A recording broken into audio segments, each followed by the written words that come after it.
E aí, pessoal, faz tempo que eu não gravo vídeos aqui para o canal, né? Mas eu gostaria de aproveitar a ocasião de que eu finalizei a minha dissertação de mestrado pela UFPR, pela Universidade Federal do Paraná, e a minha dissertação de mestrado foi tentar entender um certo recorte epistemológico e metodológico que aparece na psicologia complexa do Jung.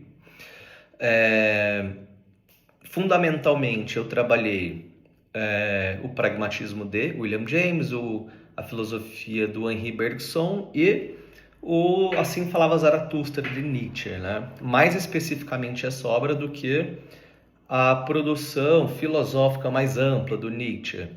Eu chamei isso de eixo James Bergson Nietzsche.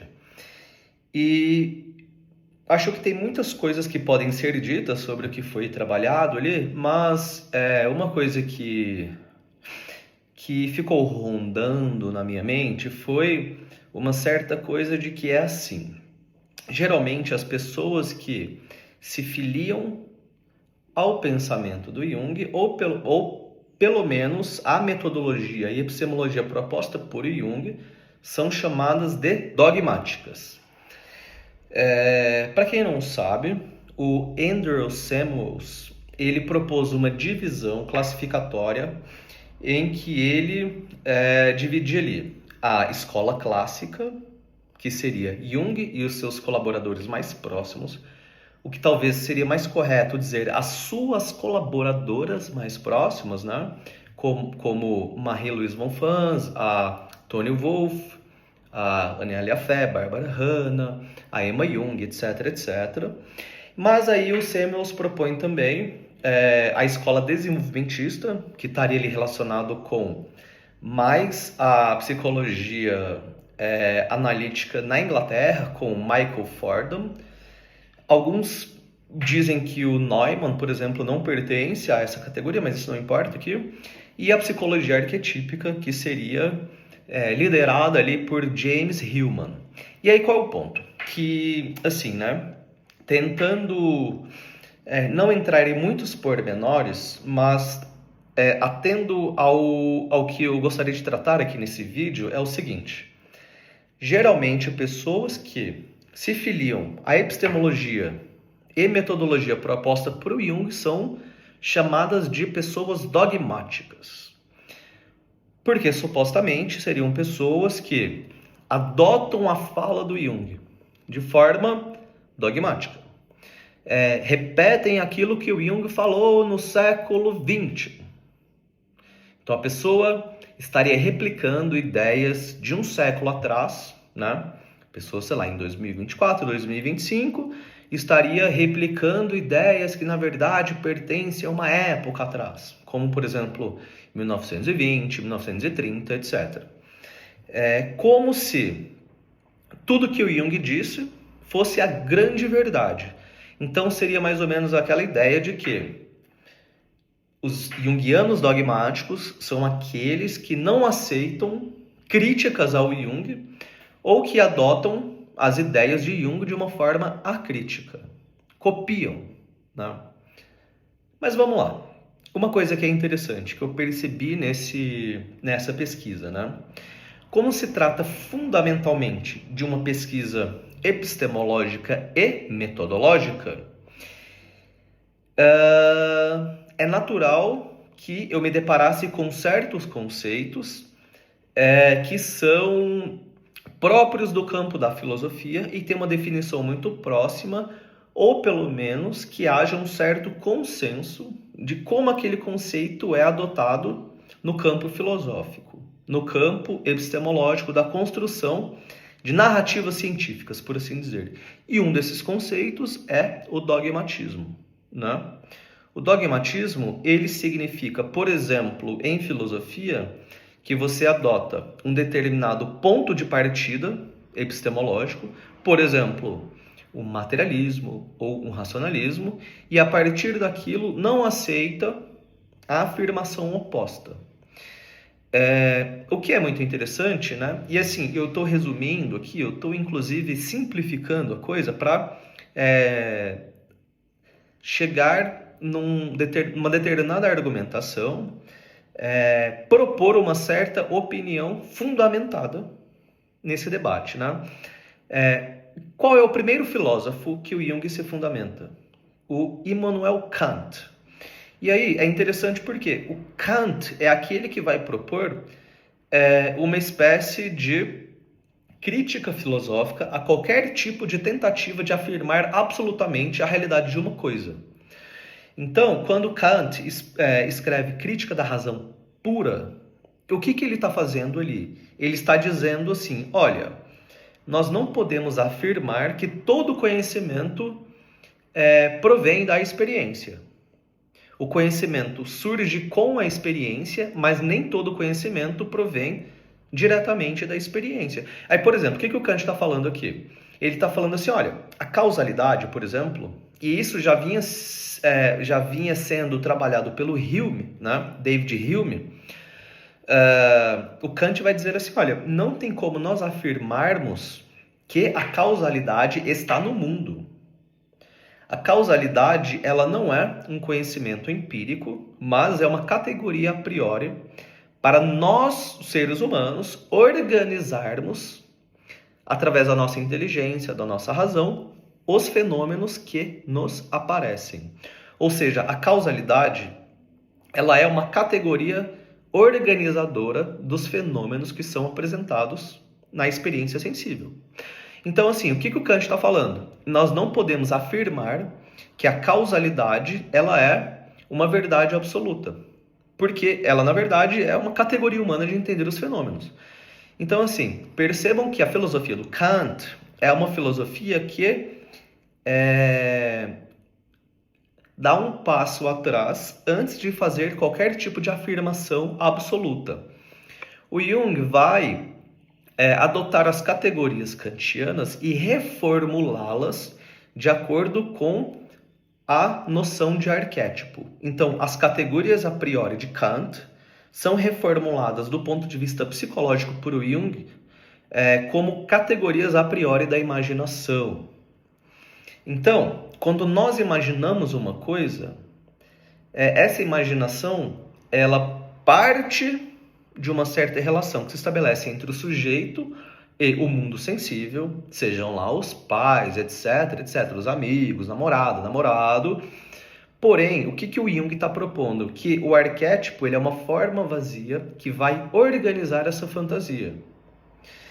E aí, tem uma afirmação do Jung. Aí, por exemplo, vamos pensar na coisa da ânima, que o Jung afirma que é a função inferior da psique do homem, né? Enquanto o ânimos seria o aspecto fenomenológico da função inferior da psique da mulher. Mas aí só pensando na coisa da ânima.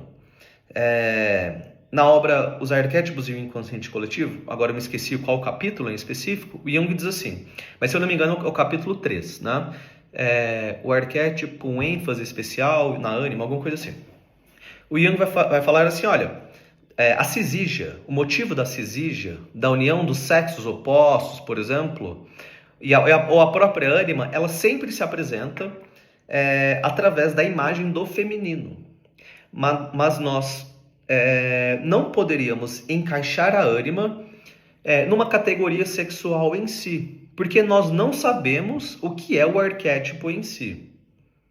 Então, nesse sentido, o Jung nunca afirmou, por exemplo, que a ânima é uma mulher. Isso é uma doideira que inventaram, né?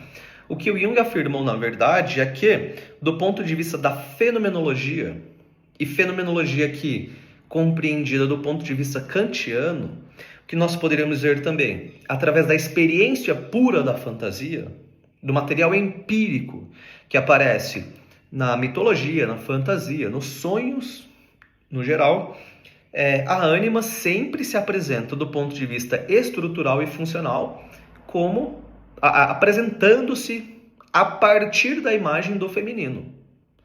Seja de uma mulher, seja de todo motivo típico que está relacionado com essa imagem do feminino. Ou da vida no geral, né? Porque a ânima é o arquétipo da vida. Mas aí, a ânima é uma mulher? O Jung mesmo, sendo um bom kantiano, vai afirmar o seguinte, não podemos encaixar o arquétipo numa categoria sexual. Nós não sabemos o que ele é. Nós sabemos o que se apresenta através dessas imagens que podem ser percebidas e muitas vezes são transcritas na história da religião, na mitologia, etc., mas também nos sonhos dos seres humanos moderno e contemporâneo. Então, o que tem de dogmático nisso, né? Não tem uma afirmação dogmática de que a ânima é aquilo ou aquilo. Isso, muitas vezes, é um argumento que esses pós-junguianos, e aí, o que seria a definição de pós-junguianos, né? São aqueles que superaram o Jung? São aqueles que vêm depois do Jung? São aqueles que discordam do Jung? São aqueles que querem ser junguianos, mas não querem se filiar às ideias do Jung? Sim, eu não sei. Isso deveria ser debatido em outro espaço, né? Mas eu acho uma definição, inclusive, muito confusa e meio sabonete, assim. Como se as pessoas quiserem ser uma coisa, mas não ser ao mesmo tempo também. Bom, vamos lá. E aí, o que mais sobre a questão do dogmatismo, né? Que é o que nós estamos discutindo aqui. William James, que é um dos primeiros filósofos que fornecem ferramentas para o Jung estabelecer uma psicologia geral, além de Kant, partindo de Kant, o pragmatismo do James é um método filosófico para solucionar disputas metafísicas irreconciliáveis. O que, em outros termos, significa reconciliar ideias dogmáticas. Porque o que o James vai afirmar? Que tanto os materialistas quanto os materialistas entendido aqui como aqueles empiristas materialistas, né? Que afirmam que a verdade vem essencialmente da matéria, em oposição aos racionalistas, que afirmam que as ideias provêm essencialmente das ideias, do raciocínio, etc., ao modo de Descartes, por aí para frente. O que o James vai afirmar? Esses filósofos estão defendendo visões de mundo opostas ou perspectivas diferentes de se enxergar o mundo, não pela verdade das afirmações, mas por ter um temperamento que condiciona as afirmações. E aí o James vai propor dois tipos opostos, o tender-minded e o tough-minded. Um seria, vamos chamar assim, para ser mais simples, né? O materialista e o racionalista. O materialista, ele defende a matéria não por uma questão lógica ou por uma questão de verdade, mas ele vai defender a matéria por quê? Porque a matéria, o materialismo é uma visão de mundo dele, do pensador, que condiciona o fazer filosófico. O mesmo acontecendo com o racionalista.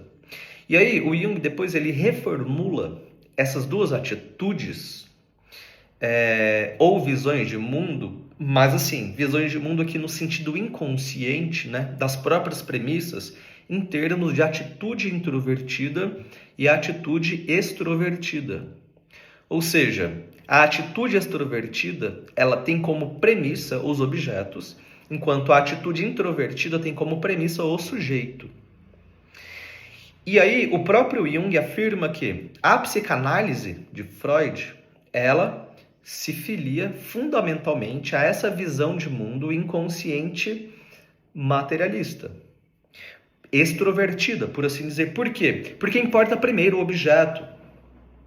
O Édipo que o Freud propõe provém do pai ou da mãe, mas da percepção sensível. Se tem um falo ali, se não tem.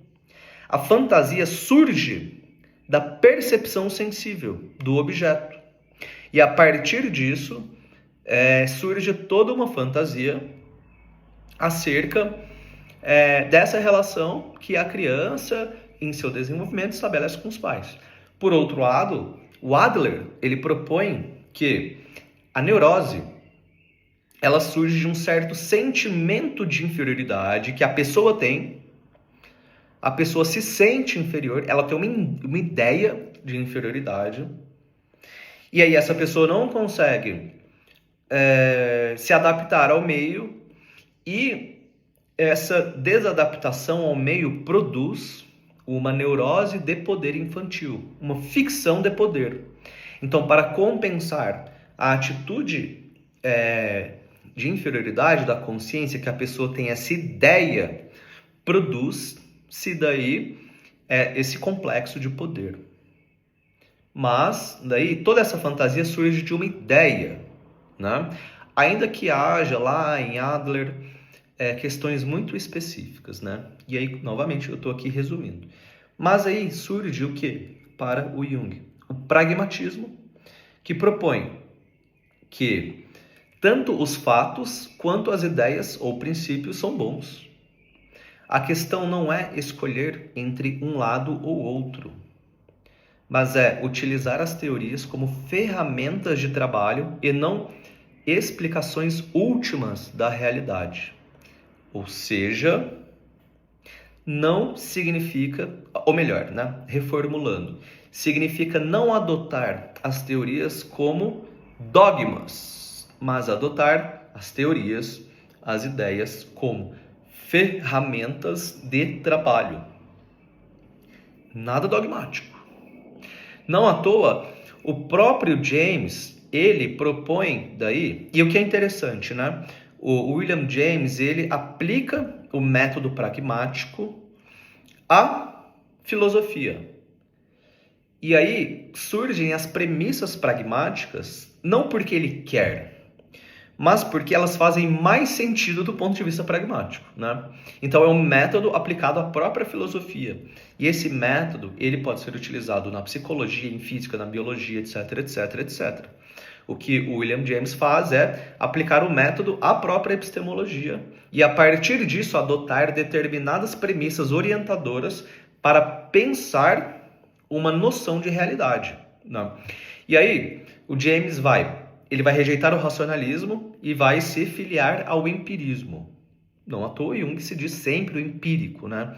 Porque importam os fatos e não a ideia anterior, a priori, do que as coisas são. É necessário fatos, né? E aí vejam, ater-se aos fatos significa ser não dogmático. Porque o dogmatismo geralmente vai afirmar que a verdade tem que corresponder a uma ideia como uma premissa, né?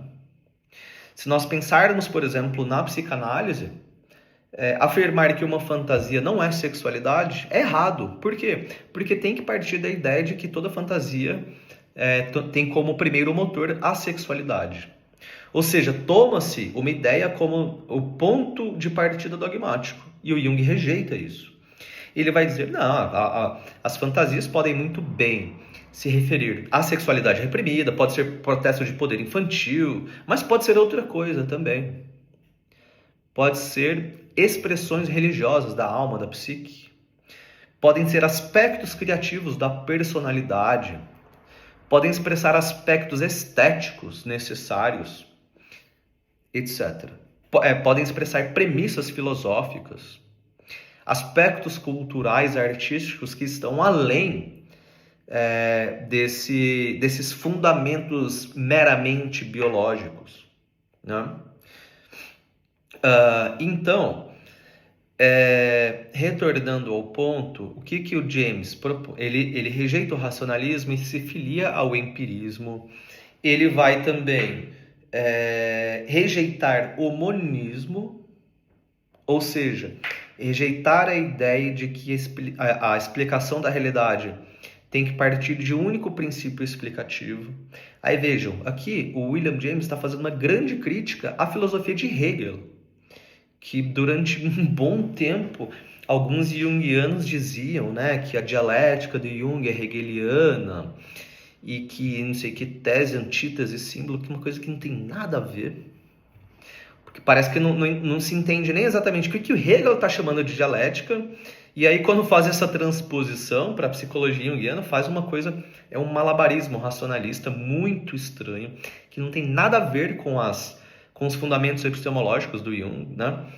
E então, o que seria a crítica ao monismo? De que seria o aspecto do pluralismo de que a realidade ela não é unificada, ou seja, se a realidade não é unificada, não existe uma única grande verdade.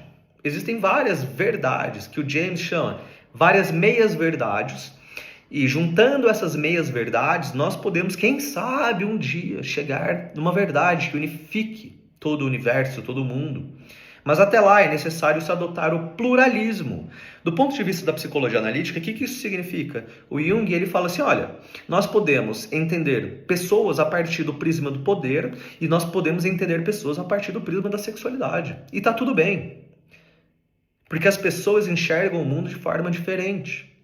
Ou seja, o que tem de dogmático nisso? Do ponto de vista epistemológico, né? Nós estamos aqui delineando o problema não em seu aspecto do senso comum, como é dito por aí, mas em seus aspectos filosóficos mesmo, né? O pluralismo é o oposto de dogmatismo. Quando Hegel afirma o espírito absoluto, ele está sendo dogmático, pelo menos do ponto de vista aí do pragmatismo, né? Do James. Do ponto de vista kantiano, é um passo atrás disso. Não se pode afirmar ou tentar unificar os opostos através de um princípio idealista.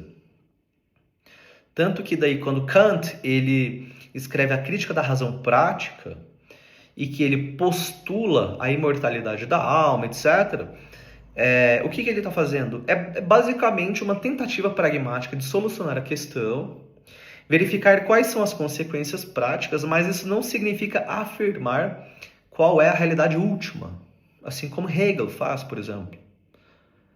Assim como Freud faz, afirmando que toda fantasia, todo sintoma é oriundo de uma sexualidade reprimida, né? Ou o que o Adler fazia, que era o oposto daí, falar, não tem sexualidade, é poder, na verdade. Então, assim, o pluralismo, ele pressupõe que o universo é frouxo, que as pessoas enxergam a realidade de maneira diferente. E quando o Jung propõe, por exemplo, o tipo introvertido e o tipo extrovertido, e daí some a isso, né, funções que estão no primado, ou seja, o tipo introvertido ou pensamento, ou sentimento, ou sensação, ou intuição, ou extrovertido, o Jung está falando assim, olha, tem pelo menos 8 maneiras de se enxergar a realidade. Do ponto de vista da introversão e da extroversão, são 2 maneiras diferentes de enxergar a realidade. Se nós somarmos uma função psicológica como primado, a função principal, são 8 maneiras de se enxergar a realidade. Se nós incluirmos a função auxiliar, esse número se multiplica, né?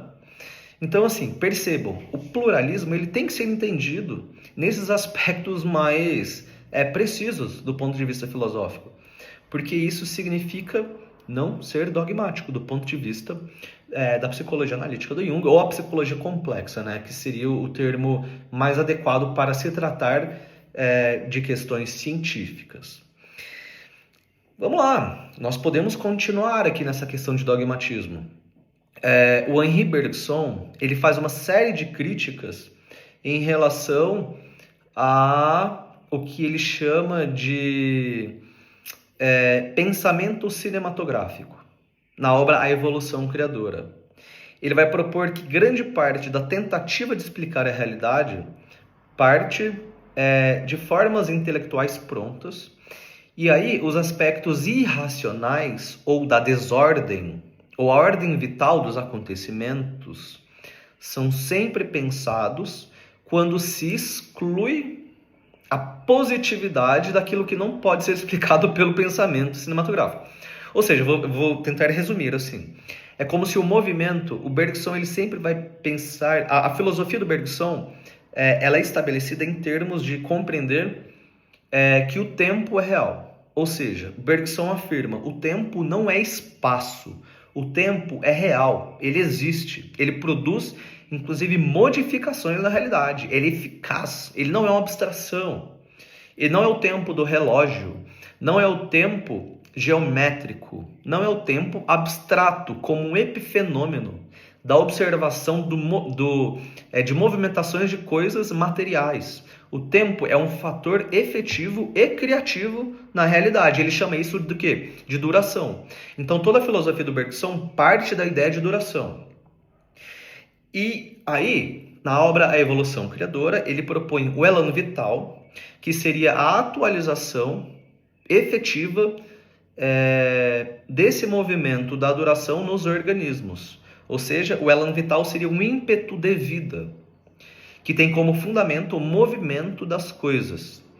E aí, todas as vezes que nós tentamos analisar a realidade, o movimento das coisas, nós congelamos essas coisas, e através desse congelamento, nós achamos que aquilo exprime o que as coisas de fato são. Enquanto o Bergson está propondo que isso, na verdade, nada mais é do que um esquema da realidade, e não a realidade tal como ela se apresenta, em seu movimento ou seu fluxo ininterrupto, né?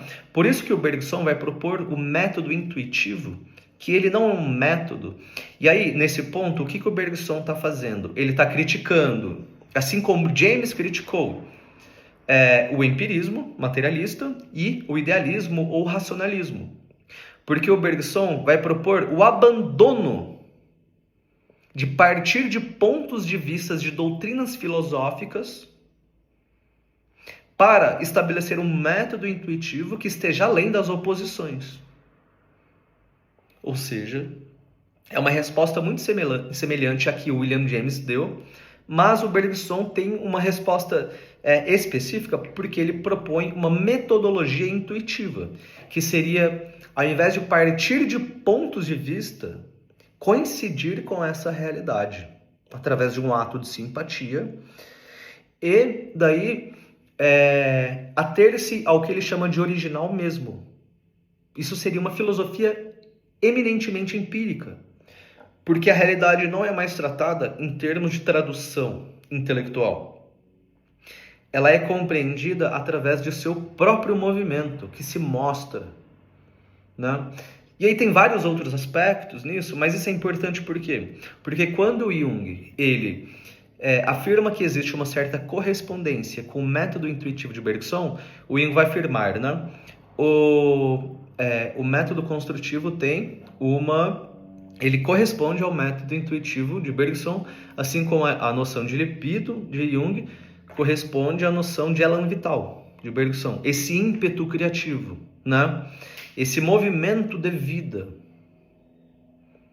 Que, gente, isso não é vitalismo. E aí, isso aqui foi para outro vídeo. Mas, assim, é pensar que, do ponto de vista da psicologia, é pensar que a psique é causa de si mesma. A psique não é um epifenômeno da matéria. Não é um epifenômeno de ideias eternas. E aí, quem leu de forma atenta quando o Jung propõe o esse ânima, entendeu que é exatamente isso que o Jung está falando. E aí, eu fiz inclusive uma articulação na dissertação que tem uma relação muito íntima com a noção de duração criadora do Henri Bergson. Mas, por que isso não seria dogmático? Porque, por exemplo, aí eu vou, assim, né, dar um salto. Quando nós analisamos um sonho, e aí até o termo analisar um sonho já é estranho, né? Quando se pensa em método intuitivo ou método construtivo, nós não partimos de conceitos fabricados, como Bergson fala, né? Ou ele afirma, conceitos pré-fabricados, conceitos rígidos. Por quê? Porque não se parte de conceito nenhum para compreender a realidade. A realidade é compreendida em seus próprios aspectos fenomênicos, através de sua própria expressão positivamente real.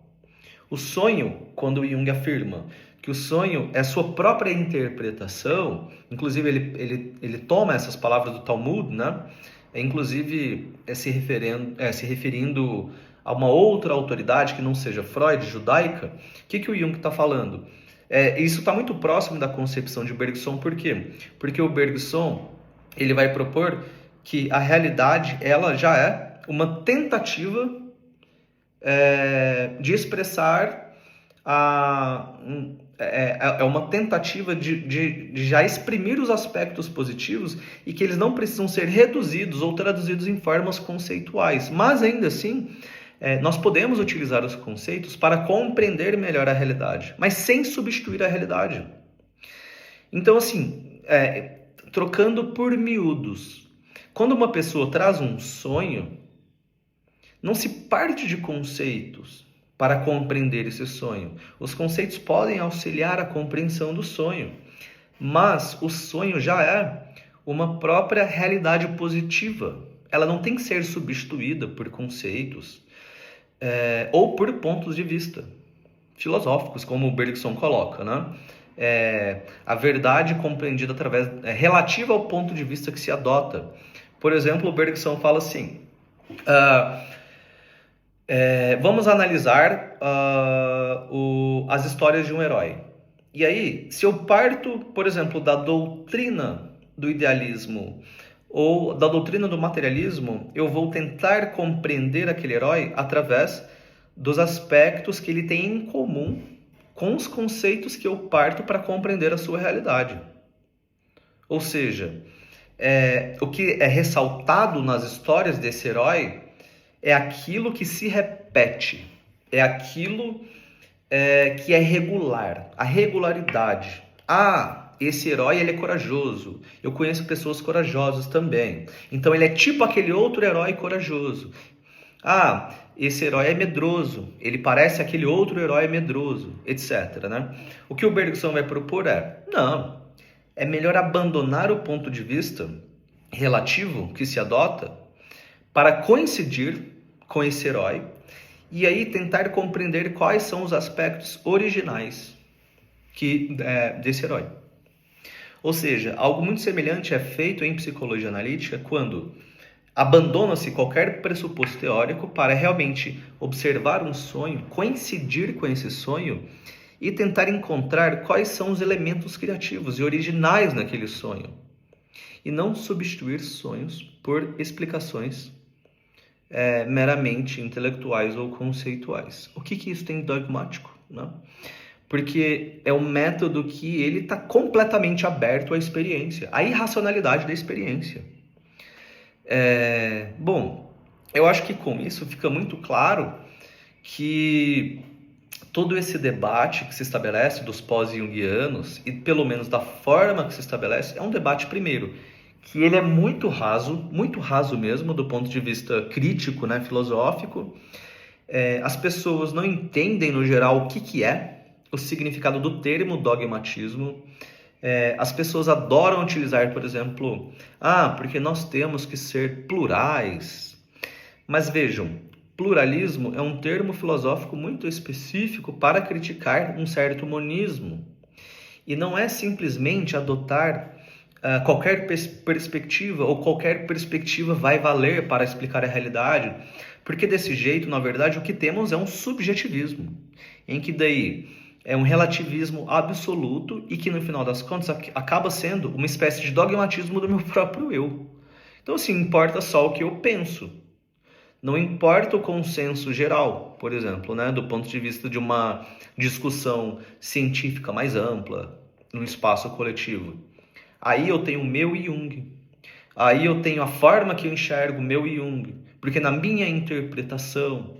Vejam, o que garante que isso, na verdade, não é uma carta branca para que eu possa afirmar as asneiras que eu quiser da minha cabeça, né? E aí, repetindo o que eu disse, né? Ao meu ver, isso acaba se tornando uma espécie de dogmatismo do meu próprio eu. Porque daí ninguém pode criticar o que eu digo. Porque tudo é verdade. Então, se tudo é verdade, nada é verdade também. E o pluralismo, ele não é esse relativismo frouxo, né? Ou absoluto. E aí a discussão no mundo da psicologia complexa, da psicologia analítica ou da psicologia junguiana se torna uma coisa muito estranha. E, ironicamente, aqueles que defendem a necessidade de se adotar premissas epistemológicas e metodológicas orientadoras para não cair nesse tipo de dogmatismo individualista ou subjetivista, é chamado de quê? De dogmático. Muito estranho, né? É muito contraditório. E os seres humanos são contraditórios. Certamente eu tenho um monte de contradição, mas é importante que todo analista que se pretende junguiano de verdade esteja atento às próprias contradições e, ao invés de tentar superar as contradições de uma forma artificial, que traga essas contradições à tona, né?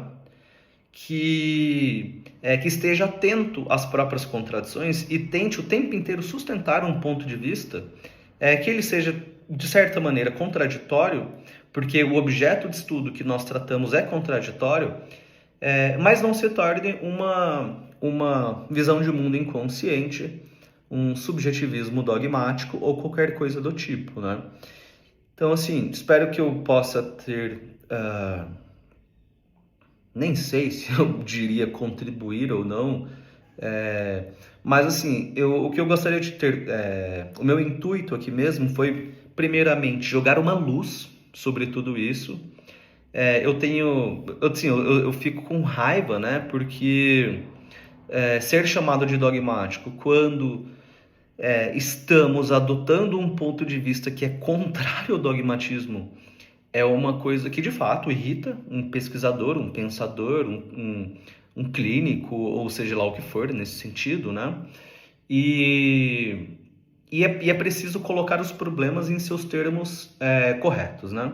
Isso aqui é interessante porque o Bergson dizia assim, olha, grande parte da filosofia foi não colocar os problemas em termos corretos. Antes de tentar responder os problemas, é necessário criar os problemas em seus termos adequados. Por quê? Porque problemas mal colocados vão ter soluções equivocadas. Então, quando se tenta dar resposta a um problema inexistente, a solução vai ser uma solução falsa, inexistente, ilusória, fictícia, etc. Então, antes de mais nada, é necessário colocar os problemas em termos corretos e tentar dar respostas adequadas a isso. E se esses problemas, vamos supor que eu esteja aqui então colocando determinados problemas, eu estou falando que estou colocando em termos corretos, mas isso está colocado em termos equivocados. Que alguém venha e me diga exatamente onde eu estou me equivocando. Que eu, com certeza, como um pesquisador, estarei aberto a repensar o meu ponto de vista epistemológico e metodológico. Porque é assim que se constrói o pensamento científico, ou é assim que se constrói coletivamente um pensamento crítico, e ao mesmo tempo rigoroso, né? E que não seja dogmático. Porque ter rigor epistemológico e metodológico não é ser dogmático, e eu diria mais, pelo contrário, é exatamente estabelecendo um ponto de vista epistemológico e metodológico que nós podemos abandonar ídolos e podemos ter nossa própria ferramenta de pensamento e de construção das ideias sem depender do que uma pessoa ou outra falou.